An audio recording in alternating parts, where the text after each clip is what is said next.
how can I say this? This is gonna be tough, but I have to. And if he sees this, so be it. My father, great at what he does. When he watched me, it was like a brotherly figure. Like that was my older brother. But the times that I needed him, like that time, he wasn't there. He just looked at certain words and would say, "Why would you do that? What is what would you like? What are you saying that for?"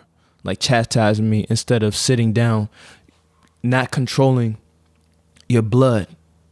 I came from you, and you don't have the decency to just hold me for a second and be like, "Why are you thinking like that, man? Like, well, what can I do so you don't feel like that?" I was lashing out every day because of that. And honestly, I will not, when I have a daughter, a son, twins, triplets, whatever, ain't no way that I'm going to neglect them mentally. And I do that with my friends too. Ain't no way that I'm going to neglect them mentally. No way. I can't. Because that makes me a hypocrite. Because someone did it to me doesn't mean I do it to them. It's you see what I'm saying? And it is. I could have used that part of my childhood trauma of not being listened to and put it on to others. And people would hate me. But I knew early on there was a problem. But it just wasn't expressed properly. You see what I'm saying? And when I told you that one the first days, you knew how I felt. Because be real, you've been through that. Oh, about the family, yeah, all that stuff. Yeah, shit. Yeah. So yeah, because I understand that the only times, because I would do the same thing, and then my dad would deny me, or everybody would deny me of what I felt. I was like, am I fucking crazy here? Mm-hmm. Can one person let me know I'm not a fucking nutcase? Right. They thought I was on drugs.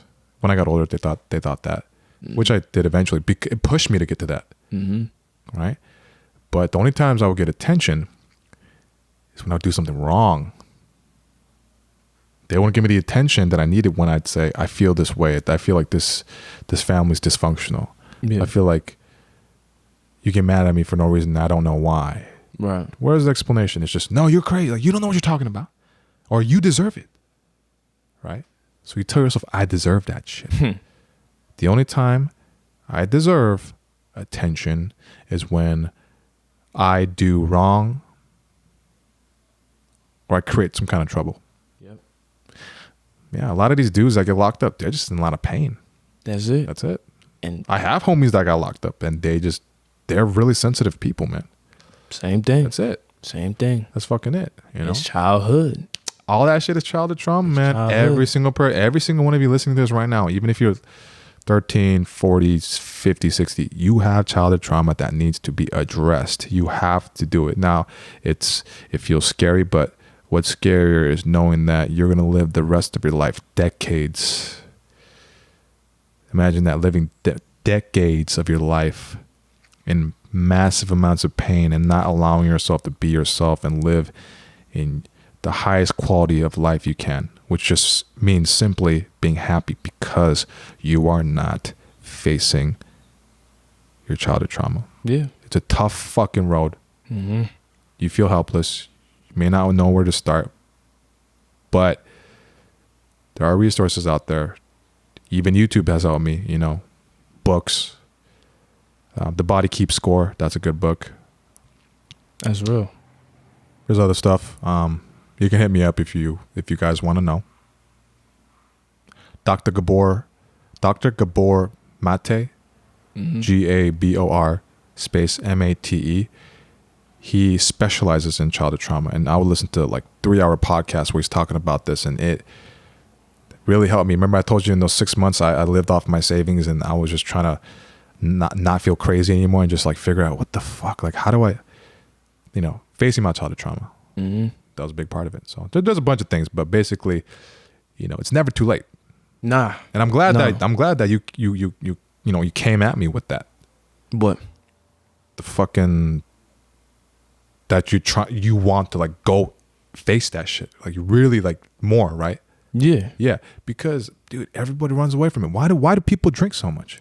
Fuck There's a that. fucking reason why. Fuck that. Why do they smoke every day? Yeah. There's a fucking reason why. I'm not shitting on smoking, period. But if you're doing it all day, every day, there's a fucking reason why. Mm-hmm. Okay? It's not just because you have a sore leg. Okay? Let's be real here. It's not because you're not a pro athlete, all right? Even pro athletes don't smoke weed just to, it's a whole fucking thing. But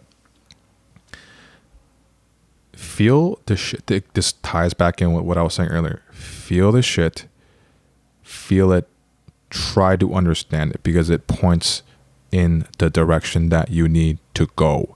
So as soon as you numb those feelings, you don't know where to go. Then you feel helpless. Then you try to numb yourself even more with these substances or escape mechanisms. Even dating, you could be a serial dater and like fuck all the time, but you feel empty afterwards. Yeah. There's a fucking reason why.